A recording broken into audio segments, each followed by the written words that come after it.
This is game over for OpenClaw and Perplexity Computer. We knew this will be coming. Anthropic, they bought a company that allows perfect access of tools on your local machine. And also we've been able with AppleScript and so on to have workarounds to interact already with local applications. This is next level. And this is what we've been waiting for. And now we have it all. An agentic AI system that can perfectly interact with our MacBook on our Mac end to end. We already had the option to connect our mobile Claude application with the desktop application to keep talking to Claude Code. I showed you this in previous videos that I'm doing this on a daily basis. So I was able to interact with the files in my local folder in the desktop through Claude, and this is already amazing. But what we have here now is that it not only can access the folders on my Mac, but it can actually interact with the actual tools. And this is the amazing thing. So you see in this example here on the go, it uses dispatch, the thing on Claude Cowork that you were able to reach out to your Claude locally. And then can you export my pitch deck as a PDF? And the thing is, yes, we were able to handle PDFs, but here it opens up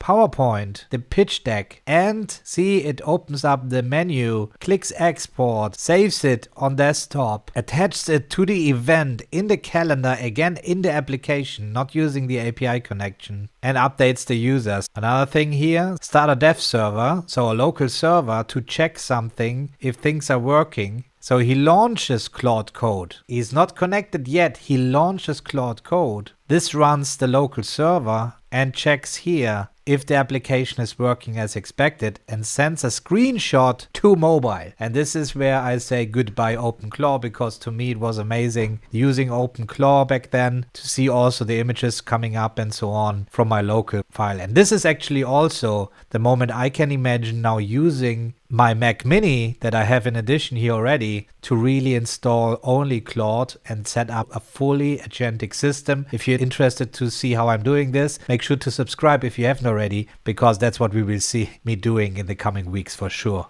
Then here, or when there are 150 photos to process. This is amazing because obviously we've been always able with Claude Code to process images because it just creates a simple application to process these things. But the difference here again, there are all these images on desktop. It opens up Pixel Forge, which is a photo editing application, and it actually crops the images according to how it should get done and does it for all of them. This is so crazy, guys, and adds this now to the exports folder. And here they are, done 133 photos added to our new folder. Guys, this is the final nail in the coffin for the competition. Hear my words. And be sure I will make a follow-up video very soon where I will dive into this and testing it for myself and share it all with you guys. Catch you up in the next one.